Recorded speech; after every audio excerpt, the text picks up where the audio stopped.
আসসালামু আলাইকুম। Life with Afrin জুই আপনাদের সবাইকে স্বাগতম। তো আমি জুই চলে আসলাম আপনাদের জন্য নতুন একটি ভিডিও নিয়ে। আজ আমি আপনাদেরকে যে ঘটনাটি শোনাতে যাচ্ছি সেটি ঘটেছিল 2004 সালের দিকে। তখন আমি কলেজে পড়তাম। আমরা 6 বন্ধু মিলে সিদ্ধান্ত নিলাম বান্দরবানের পাহাড়ি এলাকায় ঘুরতে যাব। আমাদের সবার আর্থিক অবস্থা খুব একটা ভালো ছিল না, তাই কম খরচে ঘোরার পরিকল্পনা করেছিলাম। বন্ধুদের নাম ছিল রনি, সুহেল, তুহিন, বাবু, রাজীব আর আমি। অনেক কষ্টের টাকা জমিয়ে আমরা বান্দরবান পৌঁছালাম। সারাদিন পাহাড়ে ঘোরাঘুরি করার পর রাতে থাকার জন্য জায়গা খুঁজতে লাগলাম। শহর থেকে একটু দূরে একটা পুরাতন দোতলা হোটেল চোখে পড়ল।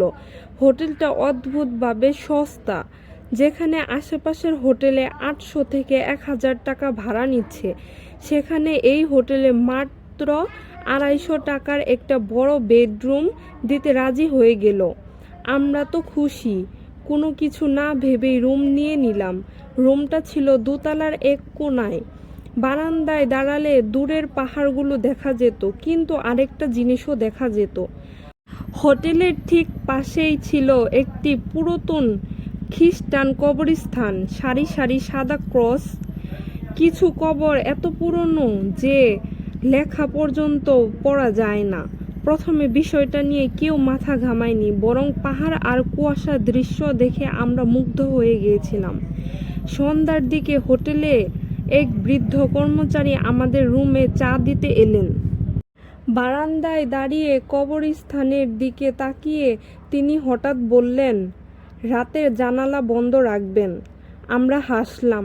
রনি মজা করে বলল, কেন, ভূত আসে নাকি? বৃদ্ধ উত্তর দিলেন না, শুধু অদ্ভুতভাবে তাকিয়েই চলে গেলেন। রাত প্রায় 12টা।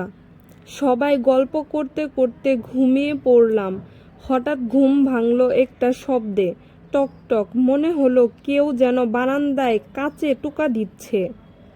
প্রথমে ভাবলাম বাতাসের শব্দ, কিন্তু আবার টক টক। এবার আমি উঠে বসলাম, দেখলাম রনি জেগে গেছে। সে বলল, তুই শুনছিস? আমি মাথা নাড়লাম।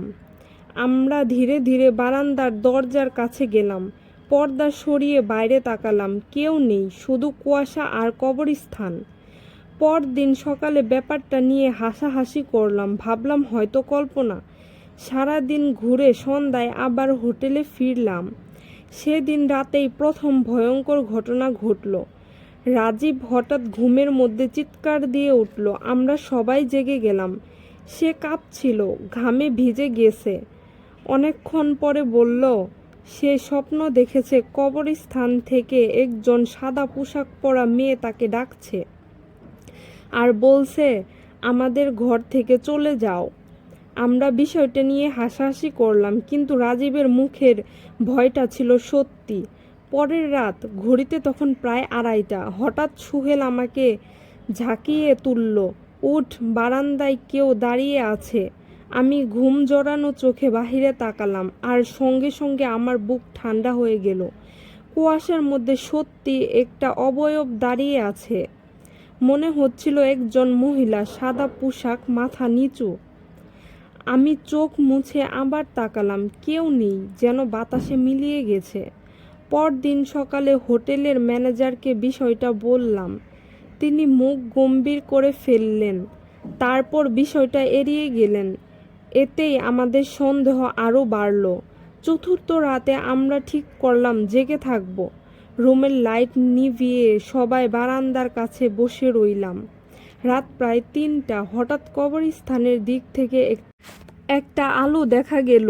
প্রথমে একটা, এরপর 2টা, তারপর অনেকগুলো, যেন কেউ মোমবাতি নিয়ে দাঁড়িয়ে আছে। আমরা সবাই নিঃশব্দে তাকিয়ে রইলাম। হঠাৎ দেখতে পেলাম সাদা পোশাক পরা কয়েকটি অবয়ব কবরগুলো মাঝখানে হাঁটছে, ধীরে ধীরে, নিঃশব্দে। রনি ক্যামেরা বের করলো, ছবি তুলতে যাবে। ঠিক তখনই সব আলো একসাথে নিভে গেল। পুরো এলাকা অন্ধকার। কিন্তু আসল ঘটনা তখনও বাকি। আমাদের রুমের দরজায় হঠাৎ ধাপ ধাপ শব্দ, কেউ যেন ভারী পায়ে হাঁটছে। করিডোর জুড়ে। শব্দটা আমাদের দরজার সামনে এসে থেমে গেল।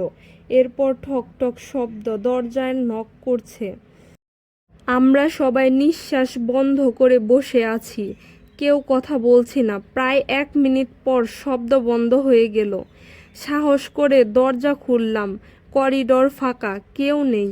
পরদিন সকালে হোটেলের বৃদ্ধ কর্মচারীকে সব বললাম। তিনি দীর্ঘশ্বাস ফেলে বললেন, অনেক বছর আগে এই জায়গাটা ছিল একটি পুরাতন মিশনারি হাসপাতাল। পাহাড়ি এলাকায় রোগীদের চিকিৎসা করা হতো এখানে। এক রাতে পাহাড় ধসে ভবনের একাংশ ধসে পড়ে। কয়েকজন নার্স ও রোগী মারা যান। পরে তাদেরকে পাশের কবরস্থানে দাফন করা হয়। হোটেলটি পরে সেই ভবনের জায়গাতেই তৈরি হয়। আমরা সেদিন হোটেল ছেড়ে দেওয়ার সিদ্ধান্ত নিলাম, কিন্তু যাওয়ার আগে রনি তার ক্যামেরায় ছবিগুলো দেখতে লাগলো। হঠাৎ সে চুপ হয়ে গেল। আমরা এগিয়ে গিয়ে দেখলাম একটা ছবিতে আমরা 6 জন বারান্দায় দাঁড়িয়ে আছি, কিন্তু ছবিতে মানুষ ছিল 7 জন। আমাদের ঠিক পেছনে দাঁড়িয়ে আছে সাদা পোশাক পরা এক তরুণী, মুখ ফ্যাকাশে, চোখ দুটো সরাসরি ক্যামেরার দিকে। আমরা কেউ আর এক মুহূর্ত সেখানে থাকিনি। সেদিন হোটেল ছেড়ে দিয়ে এসেছিলাম। আজ এত বছর পরও যখন বান্দরবানের কথা মনে পড়ে, আমার চোখের সামনে ভেসে ওঠে সেই কুয়াশাচ্ছন্ন কবরস্থান আর সেই ছবিটা যেখানে আমরা ছিলাম 6 জন, কিন্তু ক্যামেরায় গুনেছিলাম 7 জনকে। তো এইটাই ছিল আজকের গল্প। গল্পটি ভালো লাগলে আমার চ্যানেলটিকে like, comment, share and subscribe করে দেবেন। দেখা হবে নেক্সট কোনো ভিডিওতে। ততক্ষণ পর্যন্ত ভালো থাকবেন। আল্লাহ হাফেজ।